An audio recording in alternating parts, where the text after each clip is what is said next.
یہ وہ کرم عدالت ہے یہاں آپ کا کوئی رتبہ کام نہیں آئے گا، یہاں آپ کا کوئی وکیل نہیں ہوگا، یہاں آپ کے ساتھ کوئی نہیں جائے گا، یہاں آپ کی دولت نہیں چلے گی، یہاں سے بھاگنے کا کوئی راستہ نہیں ہوگا، یہاں آپ کا چیخنا چلانا کوئی نہیں سنے گا، یہاں آپ جھوٹ نہیں بول سکو گے۔ اے اللہ ہمیں قبر کے عذاب سے بچا، آمین۔ حضور صلی اللہ علیہ وسلم نے ارشاد فرمایا، اللہ تعالیٰ فرماتا ہے کہ میرا بندہ کسی بھی حالت میں مجھ سے جو بھی گمان رکھتا ہے میں اس کے پاس رہتا ہوں، جب وہ مجھے یاد کرتا ہے تو میں اس کے ساتھ رہتا ہوں، اگر وہ مجھے دل میں یاد کرتا ہے تو میں بھی اس کو اپنے دل میں یاد کرتا ہوں، اگر وہ مجھے کسی مجلس میں یاد کرتا ہے تو میں بھی اسے بہتر مجلس میں یاد کرتا ہوں، اگر وہ ایک بالشت میں میرے قریب آتا ہے تو میں ایک ہاتھ اس کے قریب جاتا ہوں، اگر وہ ایک ہاتھ میرے قریب آتا ہے تو میں اس کے 2 ہاتھ قریب آتا ہوں، اور اگر وہ ایک چکر میرے پاس آتا ہے تو میں دوڑ کر اس کے قریب جاتا ہوں۔ ایمان کیا ہے؟ حضور صلی اللہ علیہ وسلم سے پوچھا گیا کہ ایمان کیا ہے؟ تو آپ صلی اللہ علیہ وسلم ارشاد فرماتے ہیں کہ جب تمہیں نیکی کر کے خوشی ہو اور گناہ کر کے افسوس ہو تو سمجھو کہ تم ایمان والے ہو۔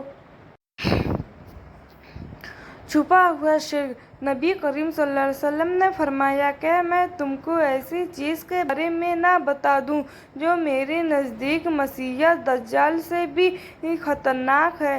میں نے عرض کیا کیوں نہیں؟ آپ صلی اللہ علیہ وسلم نے فرمایا وہ پیچیدہ چھپا ہوا شرک ہے جو یہ ہے کہ آدمی نماز پڑھنے کھڑا ہوتا ہے تو اپنی نماز کو صرف اس وجہ سے خوبصورتی سے ادا کرتا ہے کہ کوئی بغل والا آدمی اسے دیکھ رہا ہے۔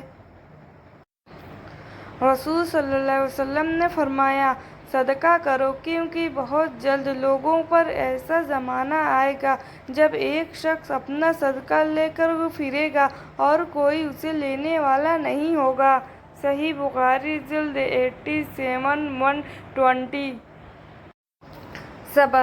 صبر ایک ایسی سواری ہے جو اپنے سوار کو کبھی گرنے نہیں دیتی، نہ کسی کے قدموں میں نہ کسی کی نظروں میں، اور بے شک اللہ صبر کرنے والوں کے ساتھ ہے۔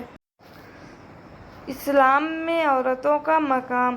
جب بیٹی ہوتی ہے تو باپ کے لیے جنت کا دروازہ کھولتی ہے، بیوی بنتی ہے تو اپنے شوہر کا آدھا دین مکمل کرواتی ہے، جب ماں کا درجہ پر فائز ہوتی ہے تو جنت اس کے قدموں کے تلے۔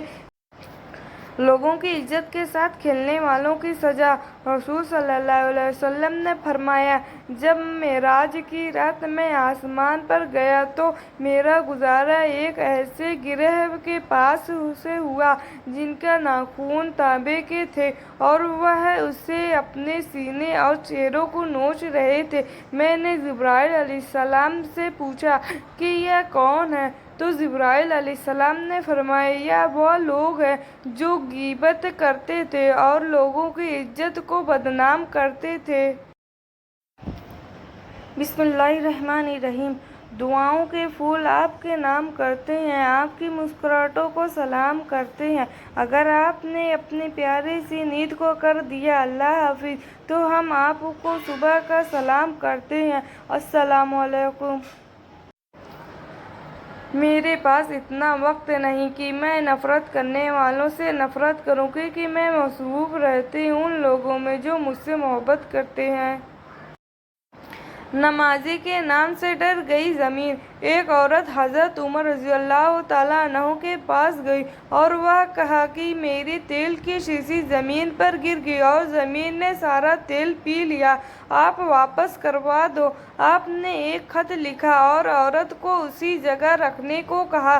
عورت نے خط رکھا تو تیل کا چشمہ ابالا پڑا اور عورت نے شیشی بھر لی۔ عورت نے خط کھولا تو اس میں لکھا تھا کہ اے زمین تیل واپس کر دے ورنہ میں تیری جگہ پہ کسی بے نمازی کو دفن کر دوں گا۔ بے نمازی کے عذاب سے ڈر سے زمین نے تیل واپس کر دیا تو اس کا کیا ہوگا جو جان بوجھ کر نماز قضا نہیں کرتے۔